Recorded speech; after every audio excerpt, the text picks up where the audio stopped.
And we are back for our little oversegment. We had to figure out a name for this little oversegment piece. Oh, yeah, we do. Maybe if you could think of one, you could tweet it to us. Right. At the Blockument. Yeah. Hit us up on Twitter or something and the Blockument. Help us out. Help us figure out a name.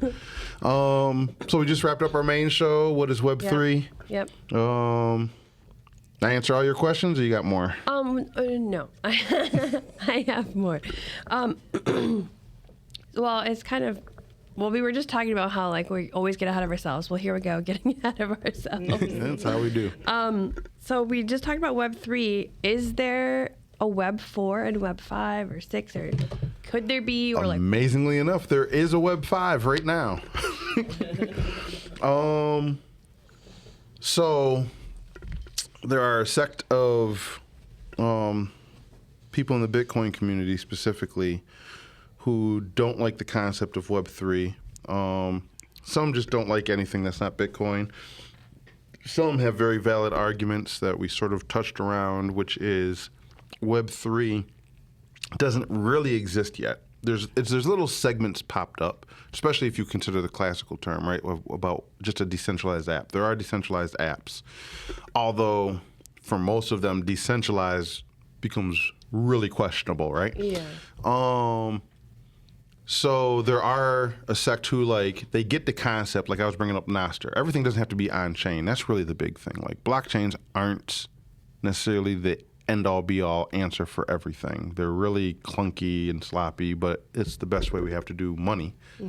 Okay. So Jack Dorsey's company, Block, which is like Square and Cash App and,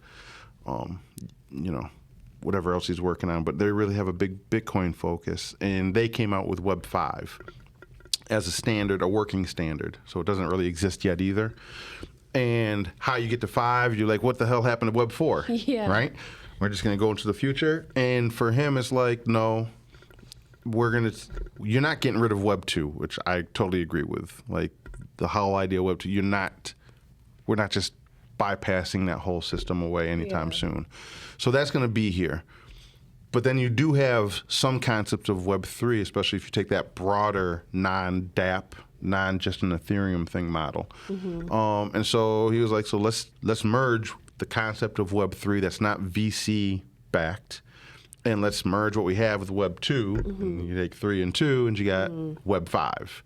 So yes, we got Web 5 now, which is basically the same thing a lot of people in Web 3 are doing. It's just less blockchain driven. And when you have to deal with payments, they're gonna generally that will lead to like Lightning Network integrations and Bitcoin integrations, and I think that's just as fine as well. I do think there are use cases that Lightning can't cover yet, that you do have other use cases in blockchains for, and things that I personally never want to see on like a Bitcoin.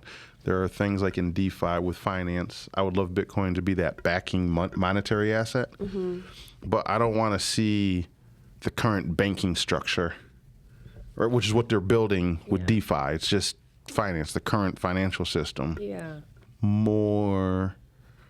Less government involved, but there's a lot of private entity involved, and there's pluses and minuses for that. I don't want that on Bitcoin. I don't mind if that's on Ethereum or Cosmos or some other chain that uses Bitcoin to back the hard asset piece, So there's a lot of things. So yeah, you got Web 3, you got Web 5. I haven't heard of a Web 6 yet. I guess that's if you use 2 Web 3 apps together. So why would somebody not like Web 3? Like, now learning what we've learned about what it is, why would somebody not like it? I don't get it. Depends on who that somebody is. Somebody outside of the whole crypto ecosystem. Complexity. They don't get it. Somebody on Twitter, they were talking about, we're in the midst of a couple banks that just had a bank run on them. Yes. There's a lot of fears that come tomorrow morning, there will even be more at this time, and time will tell. We'll see soon. But somebody was like, well, how to tell if your bank is at risk, and they listed out like 3-4 different points. I was like, that's garbage. Nobody's doing all that to find a bank account stuff. I have a 1-point guideline, which is, does your bank do fractional reserve banking? Over leverage. If they do fractional reserve, a bank run is always imminent. It's as a byproduct of, a fractional reserve system. It just depends on whether that's going to be 10 days from now or, 10 decades from now. Who knows? But it's coming to a bank near you eventually. So they have, my response is, but ultimately they're like, why do people stay in these systems? And it's Stockholm syndrome. Yeah. Right? You've been captive of this centralized banking system hardcore for 50 years. They've been alluding to it for 100 or something years, and they've been building towards it for about 400 years. We all have Stockholm syndrome, so it's like, I don't trust this other monetary. Why would I trust this? The government backs that up. Well, what does that mean for your government to back it up? They don't know. It's just Stockholm syndrome. Inside the industry, I think there's a lot of kickback because, most of these things that claim decentralization or whatever aren't. And so, Bitcoins hate everybody else. Bitcoiners, some hate everybody else because it's like, don't hate. That might be one of some do hate. But they dislike everything that's going on outside of Bitcoin because you're being too complex and it's silly. Why do I need Facebook on a blockchain? Yeah. It might be dumb, and Nostr is sort of proving that, right? They have, you also have, so blockchain, building a blockchain, it's not really decentralized. And then what you brought up, the UX. It's hard to do the UX on a lot of this stuff. I mean, even just setting up a wallet. Yeah. I have to, literally, I run experiments, try to all the time, and it's difficult. I know what I'm doing. And I've literally spent the past 5-6 years teaching people this stuff. I'm told I explain it pretty simply, right? Yes, I would agree with that. I struggle to really get a wallet integration going for somebody. Because it sounds easy in my head. It's like, oh, you just download this app. Cool. All right, now you got to write down these 12 words. What are these 12 words? It's like a password. Okay, but don't put it in your phone. Don't put it here. You got to write it on a piece of paper. Okay. Now that you got that, now you got to make a password to protect your password. Like, huh? Like, just trust me on this one. All right, now that you got this, now I got to explain that long string of code, your public address. And it's bad. Shit crazy. Yeah. So UX is the biggest thing, and that's externally and internally. If you fix the UX, adoption would. Well, that's why I was asking about if those AshleyRose.eth, it's not, I don't own that. If that was Web3, and if that that would definitely help the UX. I think the user experience. That's such a small piece, but I still feel like that would make it much easier. Yeah. There's a lot of things. I mean, slowing our roll, I think, in essence, is the easiest, best thing. Yeah. And let's take it back and get the money part right.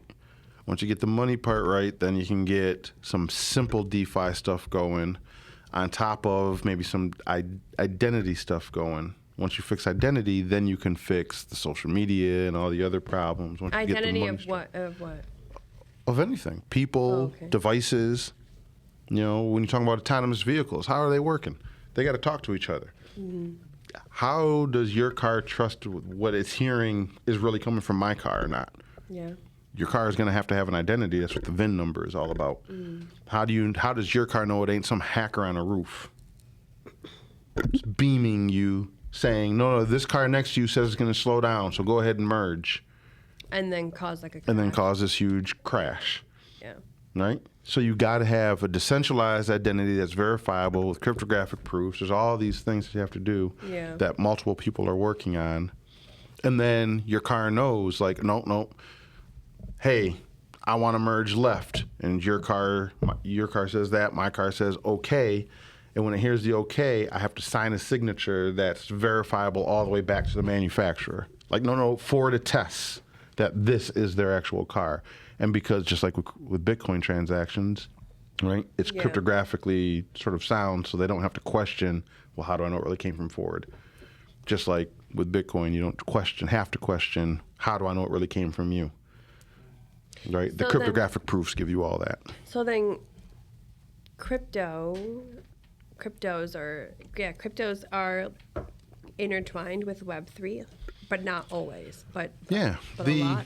Right. So like I said before, Web3 is this wide network of things. Blockchain is a part of it. It doesn't need to be the main driver. Yeah, but I believe in decentralized systems. I don't have to pitch a blockchain solution or a Bitcoin solution or an Ethereum solution, because as soon as whatever application you're building in a Web3 or any kind of network, as soon as that application requires some kind of communication between two different entities, that unknown, we don't know each other, right? Mm-hmm. This could be replying to a social media post, or it could be sending you money. Yeah. You need a transaction.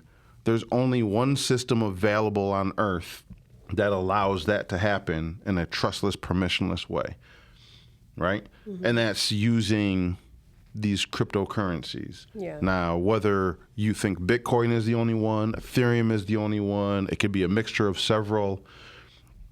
All right, that's a different debate we can have, but all of them still based on the same cryptographic base layer, that's interesting. I don't know why, but what popped up in my head is like when you go to open up some official something, and they're like, you need 2 pieces of identification. Mm-hmm. You need your government ID and maybe like a piece of mail or like a credit card with your name on it. So eventually in the future,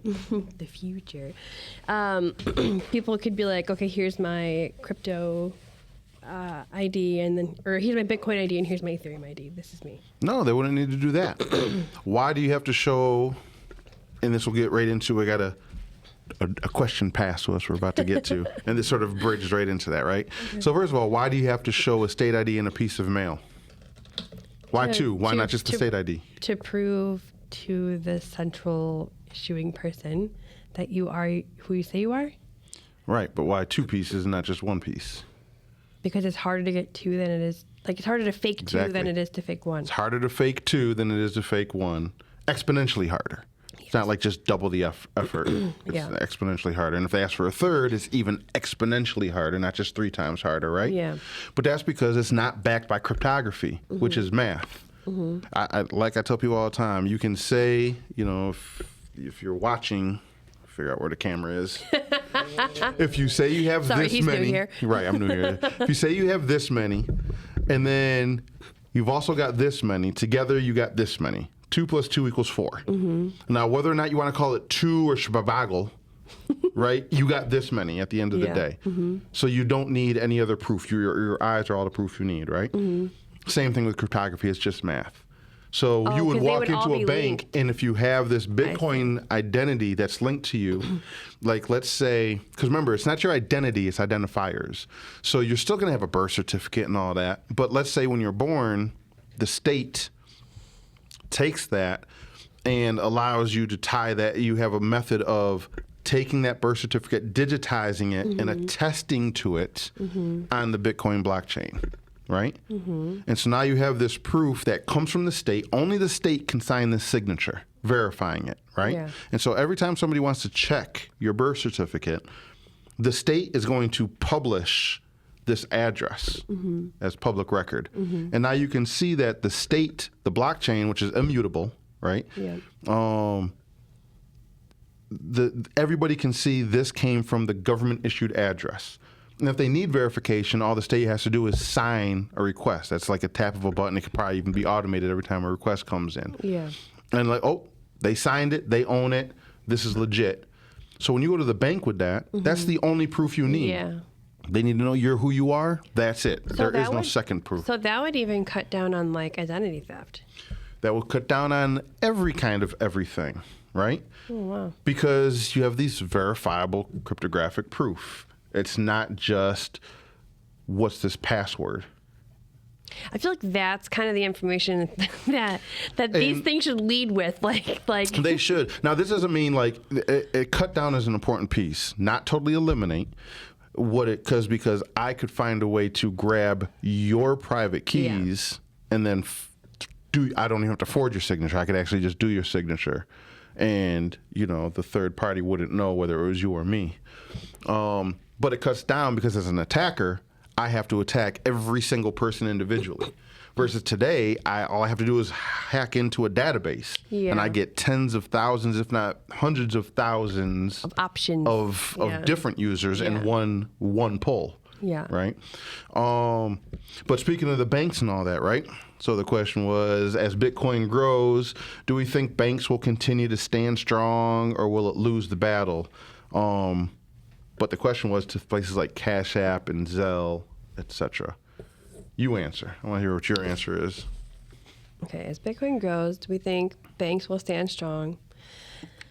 No, I don't think that banks will stand strong. Well, because like you just said, we have Stockholm syndrome. I don't know. I think that eventually, like if there's a way that we could get a user experience where everybody is doing peer-to-peer, I don't think that there would really need to be, wouldn't be a need for big banks. Would there be? I don't think so.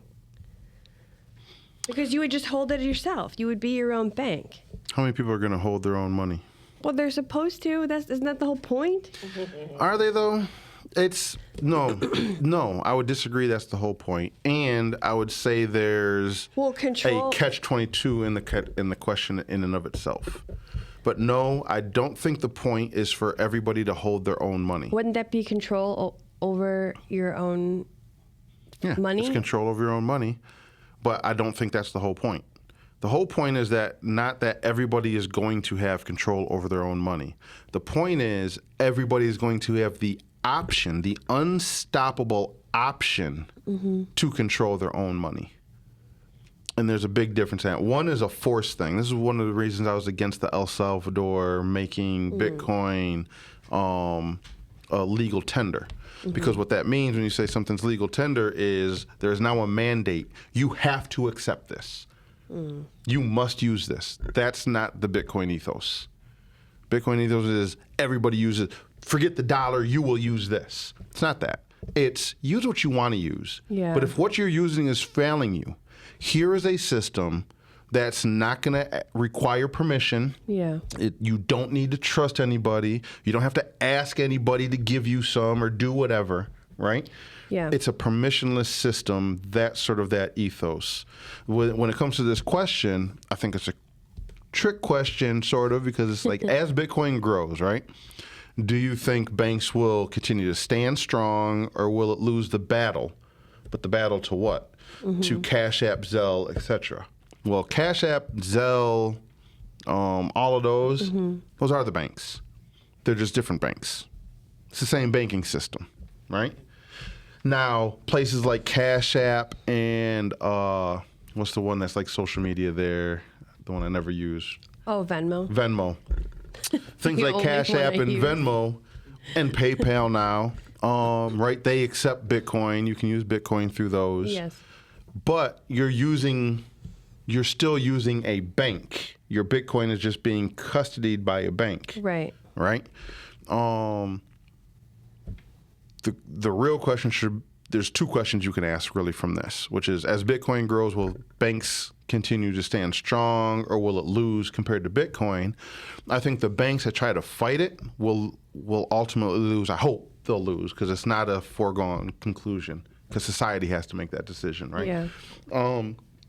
So as Bitcoin grows, do you think banks will continue to stand strong against Bitcoin? The ones who fight it, I think, will lose.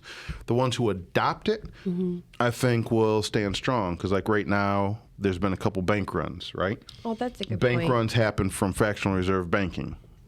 Inflation hurts, but inflation is a problem based on partially fractional reserve banking. You got to fix the fractional reserve banking system.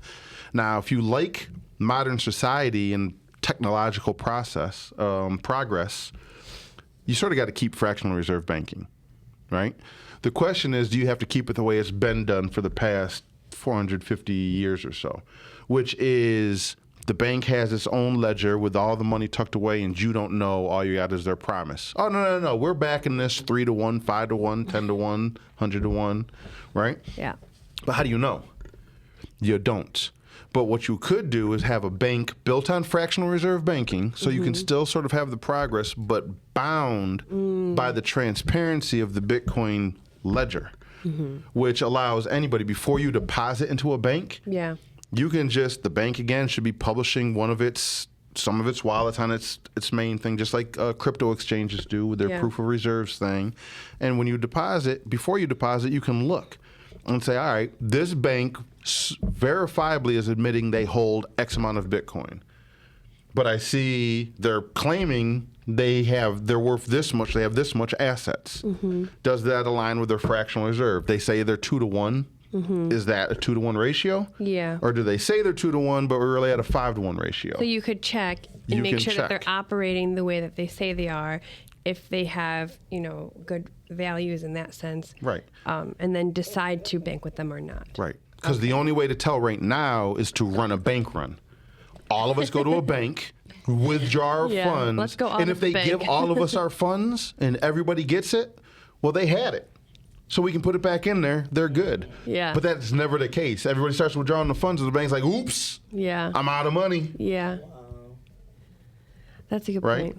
So, yeah, banks can stand strong, but they are Cash App, Zelle, PayPal. So they don't have to stand strong. That is them trying to make you think, oh, look, we're hip and cool. We don't like JP Morgan either, even though they're one of our major backers. Here, use this instead. Yeah. This is hip and cool. You can do it through your mobile phone. So the answer is kind of two-part, is if they adopt Bitcoin and also if they use, well, If they adopt Bitcoin in a manner that's part of the Bitcoin ethos. Well, okay, because because they would have to also keep track of their dollars too, or are we only concerned about Bitcoin at that point? Well, what are the dollars derived from? It used to be derived from gold. Now it's derived off of the goodwill and faith of the government. So the banks have to hope that, like literally this last bank run, what's it called? Silicon Valley Bank. Yeah. I don't know that, I'm sure they weren't operating under the best decisions. Like their CEO was like a former Fed chair and from San Francisco Fed chair or something. The CFO, the financial officer, was the same guy who led Lehman Brothers in 2007 before they crashed. So I'm sure they didn't have the best operating perceived practices or whatever. But from what I understand, a large chunk of why they got screwed wasn't because of their bad operating practices, because the federal government, who makes up what money is jacking up these interest rates, killing treasuries, and that's where they kept all their reserves in treasuries. Yeah. And they screwed the treasury price by raising the interest rate, which lowered the leverage that the bank has, which made them fall out of whack. It wasn't something the bank did in and of itself. You know what I mean? The government helped do that. Yeah. Now, if the bank's backing assets was on something that wasn't controlled by a state or a single entity, they wouldn't have to worry about that as much. At least that. So when you say much. adopting Bitcoin, you mean in the sense of, okay, I understand, in the sense of backing their. Yeah, imagine if the dollar was backed by Bitcoin. Okay. And now you're back to a pegged reserve.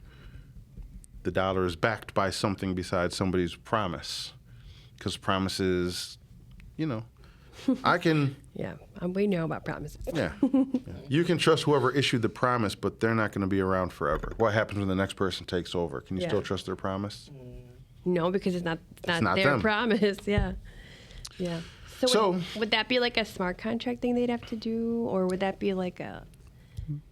No, not if you run just on Bitcoin. You don't need smart contracts. It's so confusing because it's not confusing. It's interesting to think about, because I feel like a bank opening up their books to people like is just so unfathomable to me. Well, it's right not now. necessarily open up the banks, it's open up the raw reserve. And there are catches and there are ways that you can't do it. And it's not something that can happen in the best of situations. It's not something that's going to happen this year.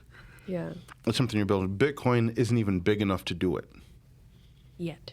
yet. It's getting there. It's constantly going up. I mean, Bitcoin's market cap, I haven't even looked at what the current market cap, but I mean, you got to think if when the dollar was backed by gold, gold was still like a $6 trillion asset, $5 trillion asset back then, Well, right? Yeah. Bitcoin is like a $400 billion asset. It's not even $500 billion. At its peak at 70,000, it was just hitting under $1 trillion. It was like an 800,000, Yeah. 900,000 billion dollar asset. There's not enough liquidity to back up Yeah. a global monetary system. Yeah. But that can change quickly with adoption. But, you know, you got to build towards Couple it. more bank runs, and then all they have to do is buy Bitcoin with that. But this is, you know, and this is sort of how we'll end it. At this current block height, which was, I switched pages. switch the here. page, it was like 780. 780,483. So if you check out the Bitcoin block height at this point, we're using that because it's immutable, so you can, you know, it stands in time. You know, oh shit, I forgot my whole point of all of that. To wrap up, the whole thing is that at this block height, right, we're facing potential runs on banks. We're facing tons of macro financial crises. Economies are crashing all over. CBDCs are on the rise. They're coming. They're not only coming, they're here. Yeah.